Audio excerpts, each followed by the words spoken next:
Some definition related to the wave. Some definition related to the wave. Wave. Wave is characterized by some terms. What are those terms? We have to study in this article. तो देखिए first term इसमें क्या आता है, amplitude. ठीक है, wave का एक कैरेक्टरिस्टिक्स एम्पलीट्यूड होता है. एम्पलीट्यूड क्या होता है?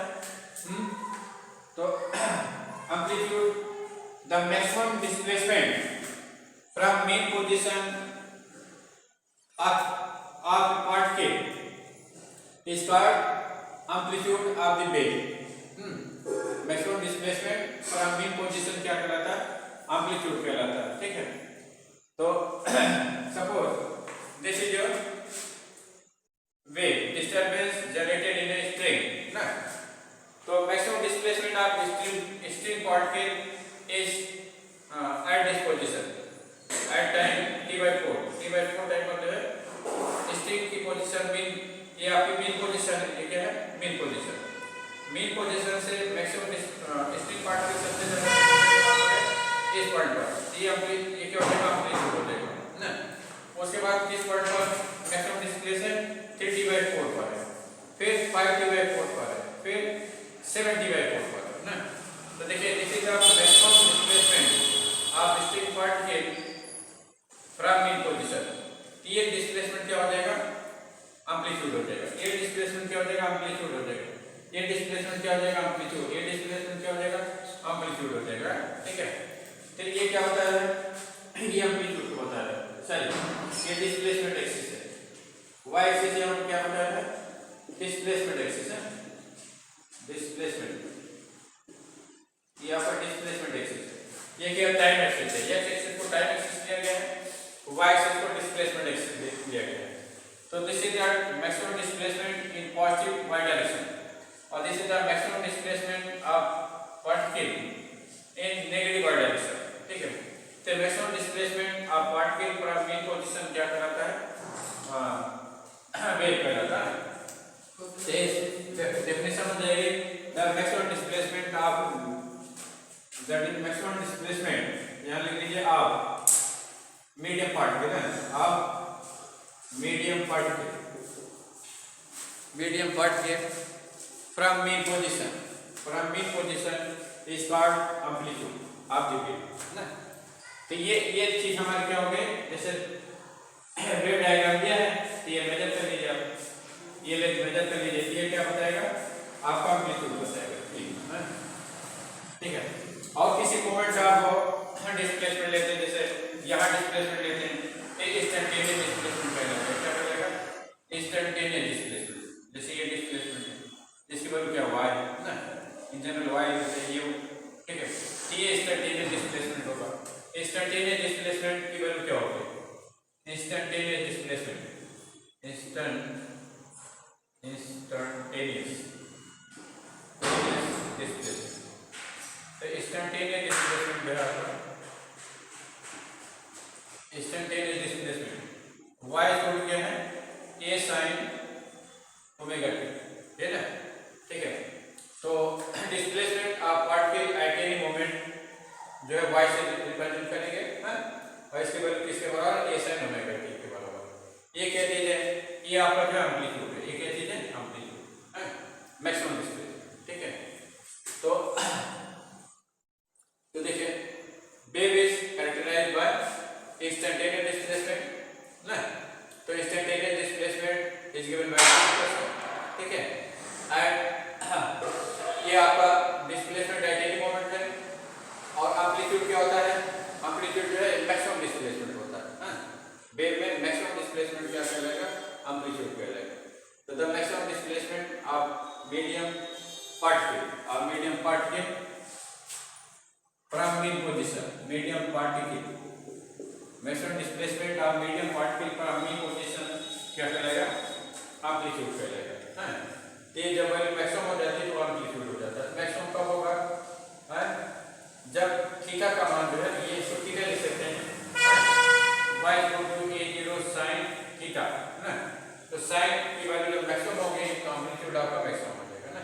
तो साइन का मैक्सिमम मान कहाँ पर होता है, साइन की मैक्सिमम वैल्यू है पाई बाई 2 पर होता है ना, ठीक है। और 3 पाई बाई 2 पर नेगेटिव डायरेक्शन मैक्सिमम होगा, 5 पाई बाई 2 पर पॉजिटिव डायरेक्शन मैक्सिमम होगा, 7 पाई बाई 2 पर क्या होगा, 7 पाई बाई 2 पर जो है नेगेटिव डायरेक्शन मैक्सिमम होगा, ठीक है।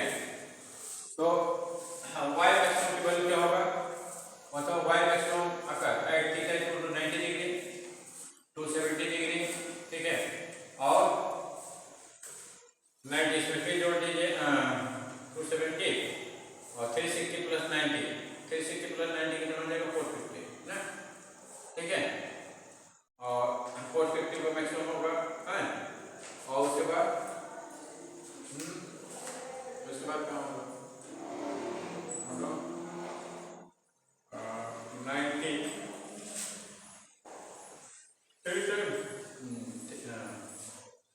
ये 3 टाइम हो गया, ये 5 टाइम हो गया, 7 टाइम ले लीजिए तो कितना हो जाएगा, 7 टाइम जोड़िए तो कितना हो जाएगा 630 ना, ठीक है। क्योंकि दूसरी वैल्यू जो मिलेगी आपकी यहाँ मिलेगी y equal to a sin 2 pi 1 capital T into 70 by 4 ना, तो कर देगा 70 बाई 4 तो 60 से T कर देगा, तो ये कितना हो जाएगा 7 पाई बाई 2 हो जाएगा, तो 7 पाई बाई 2 मतलब 630 ना, ठीक है। तो 630 पर नेक्स्ट वैल्यू मिलेगी, ठीक है। तो ये these are the angular position at which your displacement is maximum ना, तो और मैक्सिमम डिस्प्लेसमेंट हमारा क्या होता है, एम्पलीट्यूड होता है, ठीक है। पॉजिटिव डायरेक्शन में प्लस होगा, नेगेटिव डायरेक्शन में माइनस होगा। तो चलिए लीजिए हेडिंग लिखिए एम्पलीट्यूड, लिख लिया। तो एम्पलीट्यूड की डेफिनेशन क्या दीजिएगा, the maximum displacement of medium particle from mean position is called amplitude, आप देखिए है।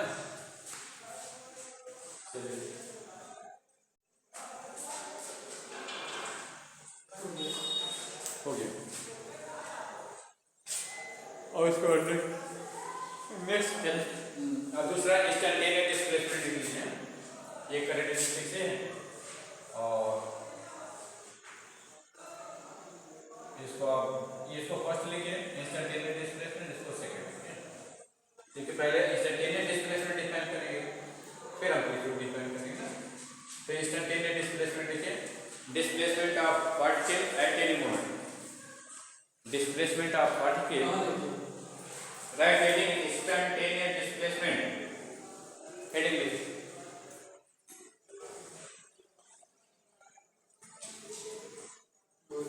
instantaneous displacement is ये देखिए लिखा हुआ वर्ड instantaneous displacement, लिखिए हाँ, आप डेफिनेशन लिखिए डिस्प्लेसमेंट ऑफ मीडियम पार्ट के, इसको बिठा दें ऊपर, हाँ चलिए डिस्प्लेसमेंट ऑफ मीडियम पार्ट के eight any moment, displacement of medium particle from mean position, displacement of medium particle, displacement of medium particle,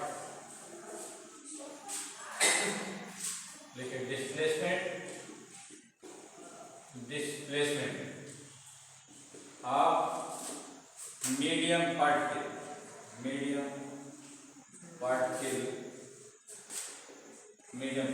at any moment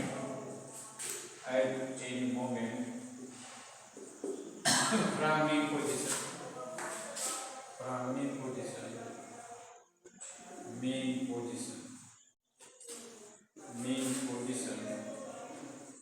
is called instantaneous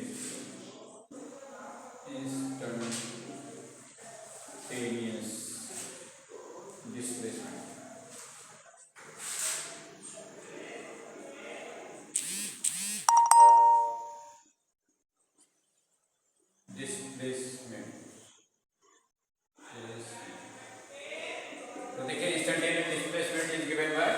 आपने लिखा ही है ना, ठीक है। तो ये जो आप ये आपका इंस्टेंटेनियस डिस्प्लेसमेंट यहाँ पर लिखना है, ठीक है।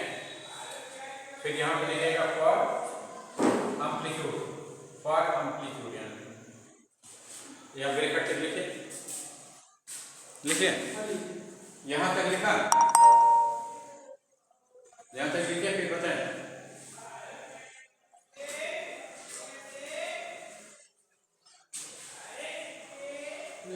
लिख लिया। अब लिखे for amplitude, for amplitude, amplitude क्या होता है, मैक्सिमम डिस्प्लेसमेंट होता है ना, ठीक है। फॉर एम्पलीट्यूड ये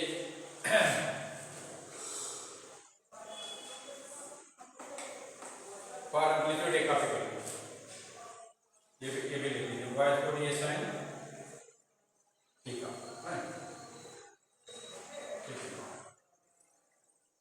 ये सब काफी करें।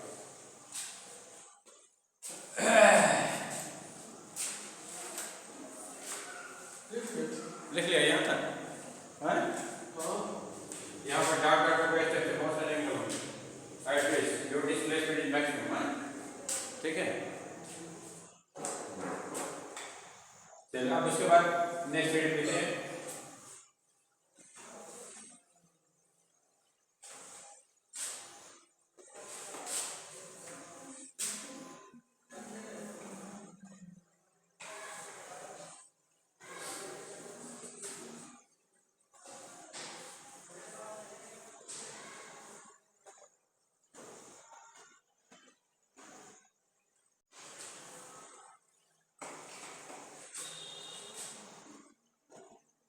हमने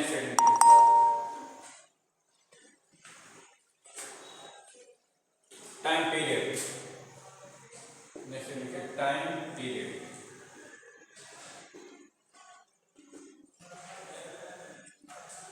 टाइम पीरियड क्या होता है, लिखिए time taken in one complete vibration, time taken by particle in one complete vibration.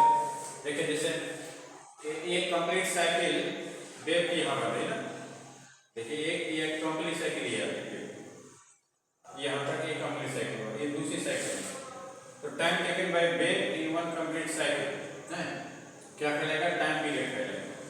Wave को यहाँ से यहाँ तक चलने में जितना टाइम लगेगा वो क्या कहलाएगा, टाइम पीरियड कहलाएगा। तो कैसे डिफाइन करेंगे, time taken by wave in one complete vibration, ठीक है। इसलिए time taken by wave in one complete vibration, time taken by wave in one complete vibration, one complete cycle या vibration ना, in one complete cycle is called time period, time period।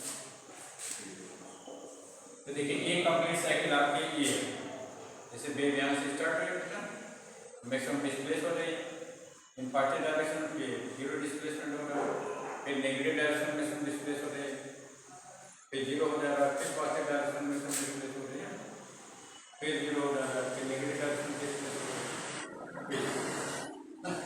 ठीक है। तो ये हमारा एक कंप्लीट वाइब्रेशन यहाँ से आता होगा, इसमें जो टाइम लगेगा वो क्या कहलाएगा, टाइम पीरियड कहलाएगा, ठीक है। तो उसके बाद है फ्रीक्वेंसी, इस नेक्स्ट है फ्रीक्वेंसी। फ्रीक्वेंसी क्या होती है, फ्रीक्वेंसी क्या होती है, वेव की एक कैरेक्टरिस्टिक फ्रीक्वेंसी। फ्रीक्वेंसी क्या होता है, number of vibration in one second, number of vibration in one second क्या कहलाएगा, फ्रीक्वेंसी कहलाएगा।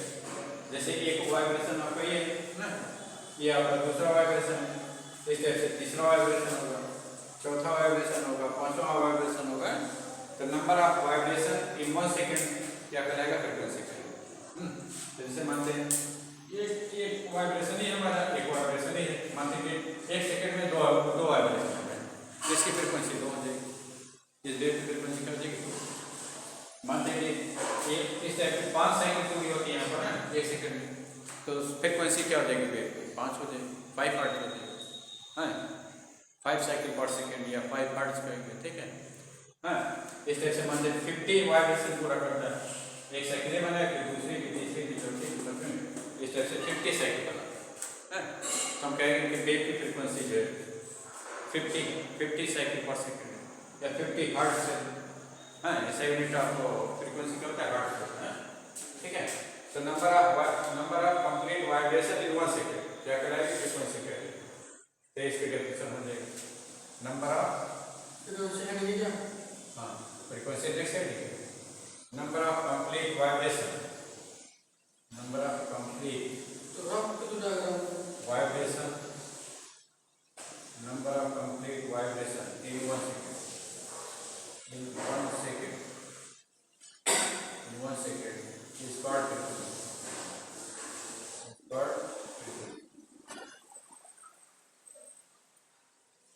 ठीक है। हाँ, एक number of complete vibration in 1 second is called frequency, ठीक है। तो देखिए टी सेकेंड में एक वाइब्रेशन होगा, टी सेकेंड में क्या होगा बताओ? यहाँ तक टाइम टी है, तो टी सेकेंड में कितने वाइब्रेशन हो रहा है? एक हो रहे हैं ना। Number of vibration in T second, number of vibration, number of vibration, vibration in T second, in T second कितना है बताइए? एक ना, ठीक है। तो टी सेकेंड क्या टाइम पीरियड? टी क्या चीज है? टाइम पीरियड है। तो number of vibration in 1 time period कह लीजिए, number of vibration in 1 time period, number of vibration in 1 time period, 1 time period, time period को T second, T second equal to 1 ना। तो number of vibration in 1 second क्या हो जाएगा?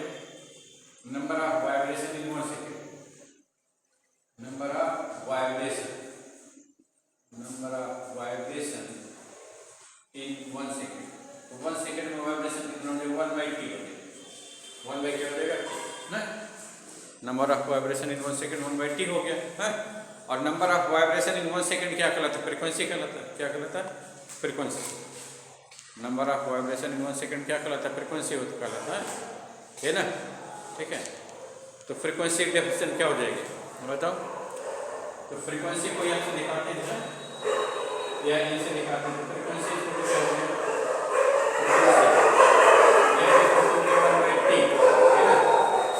ठीक है, फ्रीक्वेंसी के आपसे दिखाते हैं तो यहाँ से रिलेशन हमको रिलेशन मिल गया, फ्रीक्वेंसी और टाइम पीरियड के लिए रिलेशन मिल गया ना। हाँ, तो this is the relation between frequency and time period.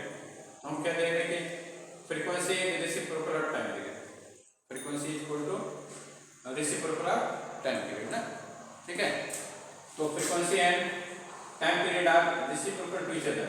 जैसे आप f equal to 1 by T लिखा, अगर t equal to 1 by f लिख सकते हैं, t इक्वल क्या लिख सकते हैं? 1 बाई f। तो रिजल्ट क्या मिला?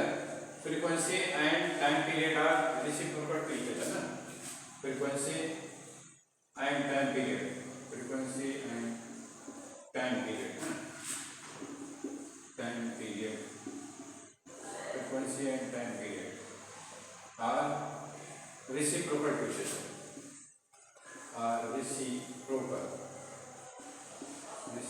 to each other, ठीक है। Frequency and vibration are reciprocal to each other है, ये रिजल्ट, ठीक है।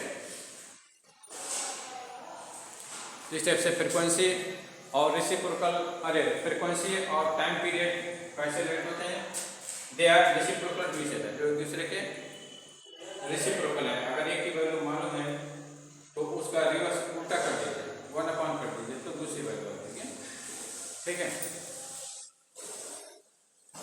उसके बाद तो wave is characterised by instantaneous displacement, amplitude, time period and frequency ना, ठीक है। और पढ़ेंगे वेवलेंथ। क्या पढ़ेंगे? वेवलेंथ है। तो वेव को जो है वेवलेंथ से लेकर इसकी एक कैरेक्टरिस्टिक वेवलेंथ होती है। तो वेवलेंथ क्या होता है? अच्छा चलिए, वेवलेंथ पहले एक कैरेक्टरिस्टिक इसकी और पढ़ते हैं, फेस है। वेव की एक कैरेक्टरिस्टिक फेस भी होता है। तो चलिए पहले फेस पढ़ लेते हैं, तब फिर वेव पढ़ेंगे। ठीक है, तो चलिए ये फेस क्या होता है? फेस को फेस क्या होता है बताओ? फिजिकल क्वांटिटी व्हिच रिप्रेजेंट, हाँ नेक्स्ट हेडिंग लिखिए फेस। तो what is face? Physical quantity which represent position and direction of motion of A particle executing A section. या physical quantity will represent position and direction of motion of particle in wave। हाँ, wave के लिए आपको depend करना। तो जिस physical quantity से आप वेव में प्रेजेंट किसी पार्टिकल की पोजीशन और डायरेक्शन ऑफ मोशन को बताते हैं, वो क्या करेगा? फेस करेगा। तो phase is a physical quantity which represent position and direction of motion of particle at any moment है। ठीक है, तो phase is a physical quantity. लिख लीजिए, phase is a physical quantity. Physical quantity है, quantity. Phase is a physical quantity which represent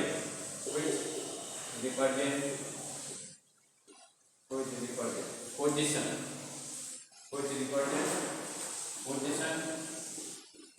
position and direction of motion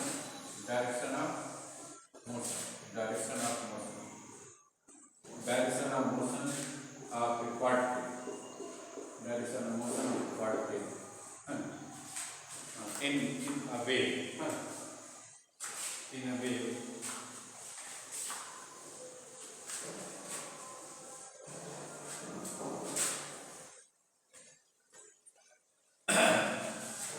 Phase is a physical quantity which represent position and direction of motion of particle in a wave। ठीक है, तो physical quantity जो wave में present किसी particle, medium particle की position और direction of motion को बताता है, फेस कहलाता है। ठीक है, तो फेस क्या होता है? एक्चुअली में एंगल होता है। क्या होता है? एंगल है। ठीक है, तो SI unit of phase is radian. SI unit of phase is radian। क्योंकि एंगल के SI यूनिट रेडियन होता है, तो जैसे y equal to a sin omega t है ना, ओमेगा t। तो ओमेगा t क्या चीज है? इसमें फेस है। ओमेगा t क्या बता रहा है? फेस है। तो फेस ऑफ वेव, क्या हो जाएगा? y equal to omega t। ठीक है, जो भी एंगल होगा वो फेस। ठीक है, तो चलिए अब उसके बाद नेक्स्ट नेक्स्ट ये कौन सा कैरेक्टरिस्टिक था? फेस नहीं, कौन सा? फिफ्थ है, फोर्थ है, क्या है? पांचवा, फिफ्थ। अब इसके बाद वेव के नेक्स्ट कैरेक्टरिस्टिक से वेवलेंथ।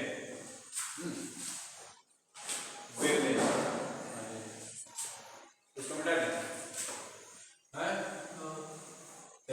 नेक्स्ट कैरेक्टरिस्टिक लिखिए वेव के 6, वेवलेंथ। तो वेवलेंथ क्या होता है? इसको लैम्डा से दिखाते हैं। इसको मिटाते हैं, इसको मिटाएं।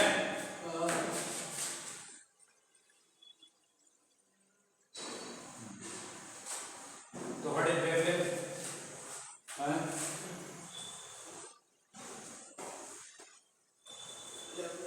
देखिए, distance covered by wave in one time period.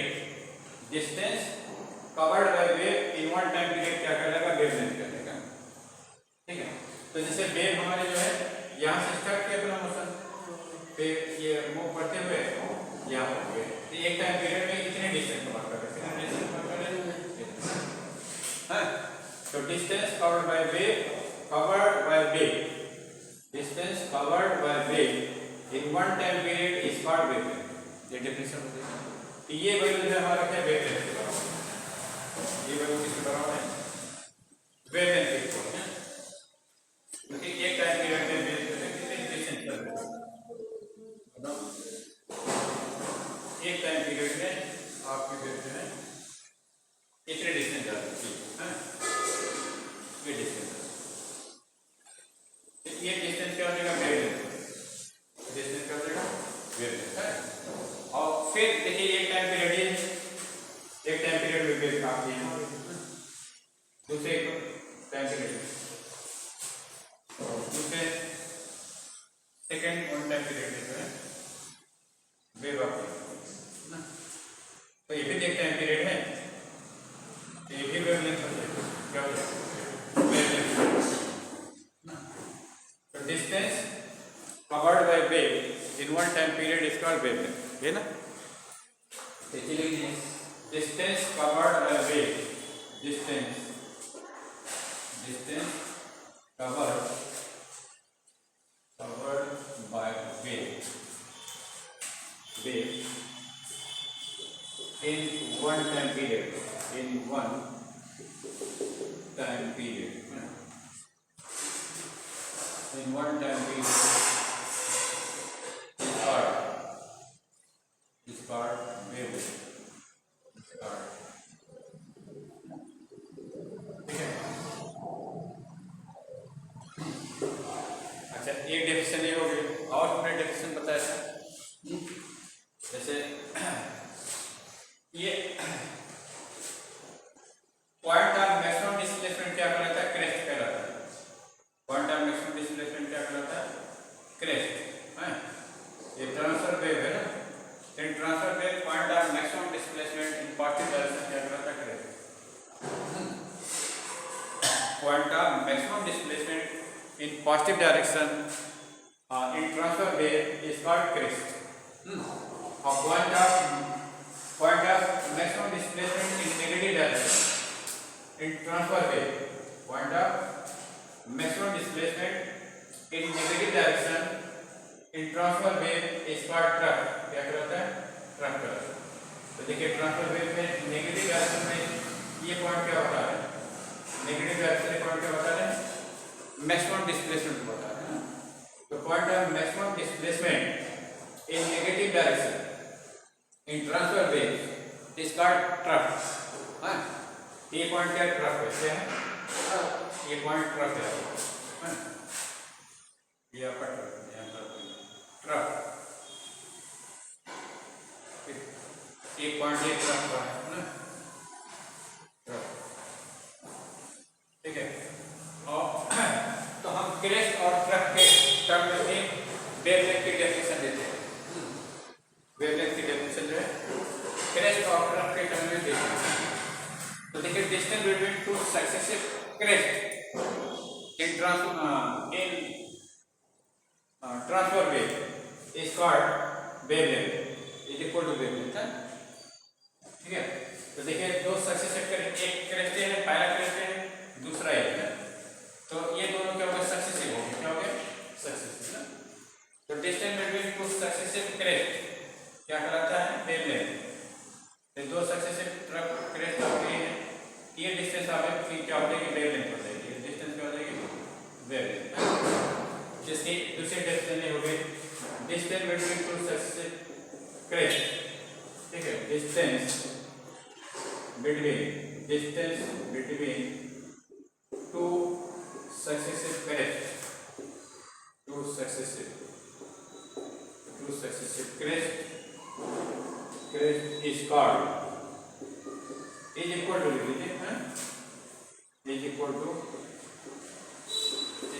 Wavelength, ठीक है।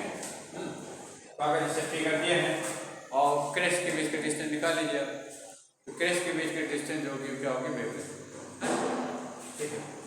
और नेक्स्ट डेफिनेशन आ जाए, distance between two successive trough, जैसे ये डिस्टेंस भी आपको वेवलेंथ है, ये डिस्टेंस क्या है बताओ, वेवलेंथ, वेवलेंथ है। जैसे लिखे distance between two successive trough, distance between two successive trough, two successive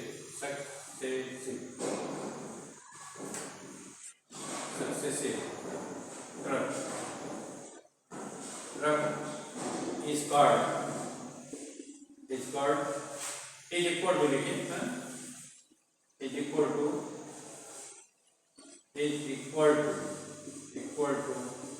wavelength.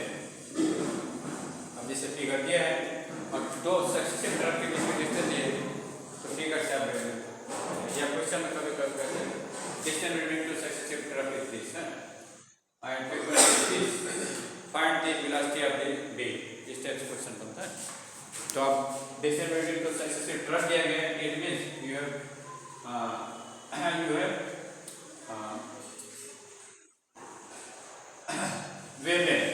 Wavelength इन प्रॉब्लम है, आपको वेवलेंथ दे रखा है, वेवलेंथ आपकी वेव दे रखा है, ठीक है। चलिए ये कभी कभी जो है distance between two successive crest and trough दे देते हैं, ठीक है। तो क्रेस्ट और ट्रफ के बीच के डिस्टेंस भी वेवलेंथ के बराबर है, देखिए ये डिस्टेंस भी वेवलेंथ होता है, तो सक्सेसिव क्रेस्ट एंड ट्रफ के बीच के डिस्टेंस भी वेवलेंथ होता है, ठीक है। अच्छा चलिए कभी कभी कहते हैं distance between two successive, distance between to particle having same face, ठीक है, to successive particle having same face, ठीक है। तो देखिए जैसे ये पार्टिकल है, ये पार्टिकल है, ये पार्टिकल जो है किधर जा रहा है, ऊपर जा रहा है, मोशन किधर कर रहा है, ऊपर ना, और ये देखिए ये पार्टिकल ऊपर मोशन कर रहा है, ये वाला है। तो देखिए इन दोनों पार्टिकल का मोशन क्या होता है, एक ही है ना, और पोजीशन भी एक ही है, ओरिजिन पर कहाँ पर है बताओ, ओरिजिन पर ना, ठीक है। तो ये मतलब this two particle have same angle, that is same phase, इन दोनों पार्टिकल के डिस्टेंस क्या सेम फेस है, और ये डिस्टेंस किसके बराबर है, वेवलेंथ के बराबर, किसके बराबर, वेवलेंथ के बराबर, this distance equal to wavelength. So we can say that distance between two successive particles having same phase, the two particles having same phase, distance between two successive particles having same phase is equal to wavelength, अगर दो particle हैं, दो successive particle हैं जो कि जिनके पास एक ही face है, ठीक है, माने उनका एंगल एक ही है, पोजीशन एक ही है, ठीक है, तो वो उनके बीच की जो डिस्टेंस होगी किसके बराबर होगी, वेवलेंथ के बराबर होगी, ठीक है। तो ये डेफिनेशन ये बन जाएगी distance between two successive particle, distance between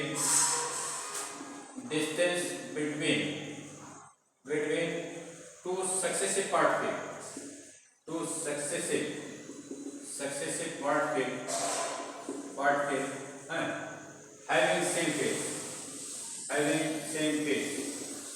having same phase, phase is equal to wavelength, is equal to wavelength, ठीक है। तो कभी कभी फेस के टर्म में दे देते हैं, ठीक है। तो दो सक्सेसिव की क्या मतलब है, देखिए जैसे जो फेस इसका है वही फेस इसका है, वही फेस इसका भी है, देखिए जब आगे मूव करेगा तो वही फेस इसका भी मिलेगा, ये इसका है। तो ये तीनों पार्टिकल का फेस एक है, लेकिन आपको सक्सेसिव का लेना है, तो इसका सक्सेसिव ये होगा, ये नहीं होगा, इसका सक्सेसिव ये होगा, ठीक है। तो दो सक्सेसिव पार्टिकल के बीच की जो डिस्टेंस होगी वो क्या होगा, फेस होगा, और वेवलेंथ, फेस के distance between two successive particle having same phase is equal to wavelength, ठीक है। डेफिनेशन है। तो waves are defined by these terms, है, ठीक है। वेव को जो है हम कैसे कैरेक्टराइज क्या क्वांटिटी होती है, ठीक है, वो उनकी क्वांटिटी हम किससे पता करेंगे, amplitude, frequency, time period, wavelength, हाँ, इंस्टेंटेनियस एम्पलीट्यूड, डिस्प्लेसमेंट, ये सबसे पता चलेगा, ठीक है। अब उसके बाद देखा जाए तो दिस रिलेशन बिटवीन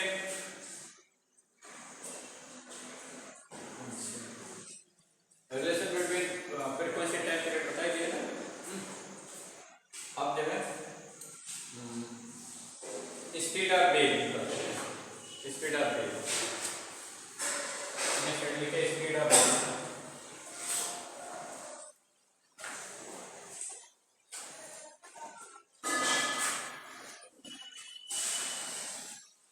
वेव की इंटेंसिटी बता सकते हैं, इंटेंसिटी भी इसी कैरेक्टरिस्टिक्स है, ठीक है। इंटेंसिटी चलिए देख लीजिए,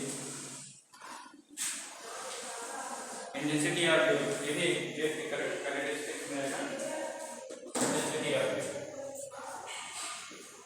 intensity of wave, intensity of wave क्या होता है, इंटेंसिटी को ऐसे लिखते हैं, जैसे जब वेव आगे बढ़ता है तो इसका मतलब एनर्जी ट्रांसफर है ना, क्योंकि वेव में क्या होता है, nearest particle transfer its energy momentum, sorry आप कैसे डिपेंड करते हैं, इन डिस्टर्बेंस इस particle transfer its energy and momentum to its next molecule ना, ठीक है। वेव जब चलता है मीडियम में तो डिस्टर्बेंस जनरेट होता है ना, तो उसमें क्या होता है, मीडियम पार्टिकल जो है अपना पोजीशन नहीं छोड़ते, हाँ, अपनी ही पोजीशन पर वो क्या करते हैं, सिंपल हार्मोनिक मोशन करते हैं ना, हाँ, वो they transfer only energy and momentum to its next molecule, अपनी एनर्जी मोमेंटम को अपने नेक्स्ट मॉलिक्यूल को देते हैं, ठीक है। मीडियम में एक क्या होगा, जैसे वेव चले इसका मतलब एनर्जी चल रही है ना, एनर्जी फ्लो करता है, ठीक है। तो कोई तो मीडियम में कोई सरफेस ले लिया, जैसे सरफेस ले लिया मैंने, ठीक है। अब जैसे वेव हम बोल रहे थे इसका मतलब एनर्जी आगे कोई बढ़ गई ना, तो इस सरफेस से नॉर्मली जो यूनिट एरिया से एनर्जी पास होगी, है इस ये सरफेस है, मानते इस सरफेस का एरिया क्या है, 1 मीटर स्क्वायर है, इसकी लेंथ क्या है 1 मीटर है, ब्रेथ 1 मीटर है, ये एरिया क्या हो जाएगा 1 मीटर स्क्वायर, तो 1 मीटर स्क्वायर एरिया से जो है 1 सेकेंड में जितनी वेव एनर्जी बाहर जाएगी नॉर्मली, वो क्या करेंगे, इंटेंसिटी ऑफ वेव करेंगे, क्या करेंगे, इंटेंसिटी ऑफ वेव, ठीक है। इसका अमाउंट जितना ज़्यादा होगा वो वेव के साउंड उतनी ज़्यादा देगा ना, वो आपके कान पर जब पहुँचेगा तो आपके ड्रम को क्या करेगा, उतनी तेज़ी से वाइब्रेट कराएगा, ठीक है, और साउंड तेज़ी सुनाई पड़ेगा, ठीक है। तो इंटेंसिटी क्या होता है, ये amount of energy transfer from medium through unit area in unit time during the propagation of the wave, ठीक है। रिडक्शन बन जाएगी, amount of energy transfer through unit area, amount of wave energy, ठीक है, transfer through unit area, transfer through unit area, transfer through unit area in unit time, unit area in unit time normally, condition है कि normally नहीं है, unit time normally, ठीक है, normally is equal two is called intensity of wave, is called intensity of wave, intensity of wave, ठीक है। Intensity of wave क्या होता है, amount of wave energy transfer through unit area in unit time normally is called intensity of wave ना। जैसे कहीं पर disturbance generate हो रहा है, हम बोल रहे हैं, तो जो है ये सरफेस हम अपने सामने, जैसे हम बोल रहे हैं कि वेव जनरेट हो रही है ना, मैंने वेव एनर्जी आगे बढ़ रही है, और वहाँ से ये सरफेस है, इसकी लेंथ 1 मीटर है, ब्रेथ 1 मीटर है, एरिया 1 मीटर स्क्वायर हो जाएगा ना, तो 1 में जितनी एनर्जी से नाम हुई बाहर आएगी वो क्या कहलाएगी? वेव इंटेंसिटी ऑफ वेव कहलाएगी। क्या कहलाएगा? Intensity of wave. देखिए लिखा होगा wavelength transfer unit time nominal is called intensity of wave ना। आप डिराइव करिएगा इंटेंसिटी ऑफ वेव की वैल्यू क्या आती है, इसकी जो हम डेरिवेशन फाइंड करेंगे इंटेंसिटी ऑफ वेव आपको मिलेगा I equal to 2 pi n square a square rho ये मिलेगा। इंटेंसिटी ऑफ वेव क्या होता है? 2 pi n square a square rho b है। तो इसमें I क्या इंटेंसिटी है, m क्या है? Mass of particle, mass of particle mass of particle है।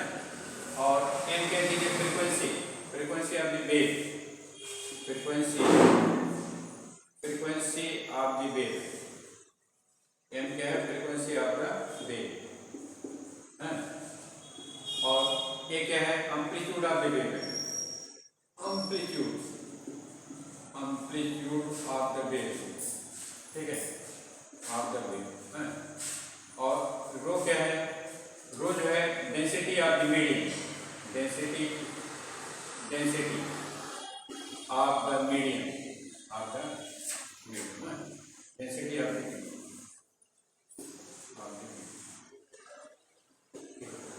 और v क्या है? Speed of the wave, speed of the speed of wave की स्पीड, ठीक है। तो क्या दे रहे हैं कि इंटेंसिटी किस पर डिपेंड है? फ्रीक्वेंसी और एम्पलीट्यूड पर। अगर फ्रीक्वेंसी वेव की ज़्यादा है तो इंटेंसिटी ज़्यादा होगी, माने ज़्यादा एनर्जी पास होगी ना। एम्पलीट्यूड ज़्यादा है तभी इंटेंसिटी ज़्यादा होगी, माने पर सेकेंड एनर्जी ज़्यादा पास होगी, ठीक है। चलिए आप देखिए अब फिर नेक्स्ट आ जाइए relation between frequency, wavelength and speed of the wave. तो नेक्स्ट लिखे intensity, speed of the wave, speed of the wave बेटा हो गया। चलिए speed of the wave, speed of the wave. वैसे स्पीड क्या होता है? किसी चीज के स्पीड को ऐसे डिफाइन करते हैं, distance covered by particle in 1 second, distance moved by particle in 1 second, ठीक है, is called speed of the particle, है ना, ठीक है। तो कोई भी चीज 1 सेकंड में जितने डिस्टेंस चलेगी वो उसकी स्पीड हो जाती है। डिस्टेंस से वेव है, तो वेव भी स्टेप से होगा। अगर वेव 1 सेकंड में जितने डिस्टेंस जाएगी वो उसकी स्पीड होगी। तो distance travelled by wave in 1 second is called speed है, ठीक है। तो देखिए distance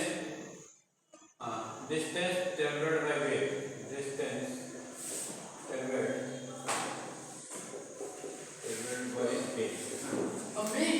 by wave in 1 second है, in 1 second is called speed of wave, ठीक है। तो देखिए आपकी वेव जो है एक टाइम पीरियड में कितना जा रहा है, वेव में कवर हो जा रहा है। यहाँ से यहाँ तक कितने टाइम पीरियड, यहाँ से यहाँ तक कितना टाइम लग रही है, ठीक है।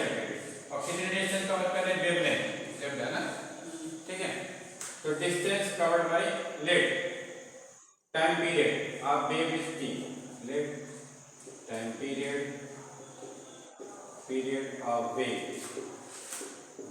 is t, capital, and wavelength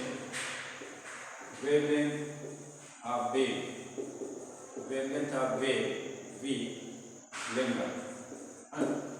तो देखिए फिगर्स देखिए, distance covered by wave in 1 time period क्या होता है? वेवलेंथ। ये डेफिनेशन में लिखा है ना, वेवलेंथ का क्या लिखा? Distance covered by wave in 1 time period is equal to wavelength ना। तो इसका मतलब distance covered by wave in T second कितना हुआ, वेवलेंथ के बराबर है ना। तो distance covered by wave in one time period, t second कितना हो जाएगा लेमडा है। तो distance covered by wave, distance covered by wave, distance covered by wave in 1 second, क्या हो जाएगा 1 सेकंड हो जाएगा। टी सेकंड में लेमडा डिस्टेंस, तो 1 सेकंड में कितना हो जाएगा लेमडा बाय टी हो जाएगा, लेमडा बाय ना। ठीक है, देखिए टी सेकंड में लेमडा डिस्टेंस कवर कर रहा है, तो 1 सेकंड में कितना कवर करेगा लेमडा बाय टी करेगा ना। तो 1 सेकंड में जो डिस्टेंस होता है वही वेव स्पीड हो जाती है ना। तो ये क्या हो गया, स्पीड ऑफ वेव, ये क्या हो गया, speed of wave. Speed of wave कितना हो गया, v equal to lambda by T हो गया। और आपने देखा है कि रेसिप्रोकल ऑफ टाइम पीरियड क्या होता है, फ्रीक्वेंसी होती है। रेसिप्रोकल ऑफ टाइम पीरियड क्या होता है, फ्रीक्वेंसी ना। तो 1 बाय टी इंटू लेमडा ले सकते हैं। तो 1 बाय टी हमारा क्या फ्रीक्वेंसी है, तो ये इंटू लेमडा हो जाएगा, ये इंटू लेमडा ना। तो कहते हैं कि speed of wave equal to frequency into wavelength ना। ठीक है, स्पीड ऑफ वेव किसका मान कितना हो गया, फ्रीक्वेंसी इंटू वेवलेंथ के बराबर हो गया। ठीक है, speed of wave v equal to frequency into wavelength ना। ठीक है,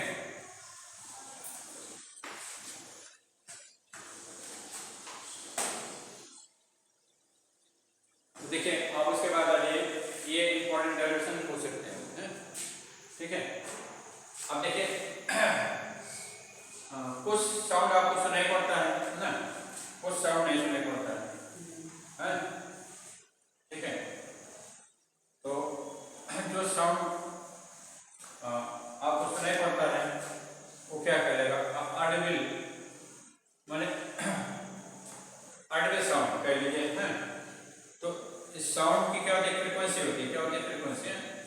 तो हम कह सकते हैं जो फ्रीक्वेंसी हमको सुनाई देगी वो क्या करेंगे, ऑडिबल फ्रीक्वेंसी कहेंगे। क्या करेंगे, ऑडिबल फ्रीक्वेंसी है।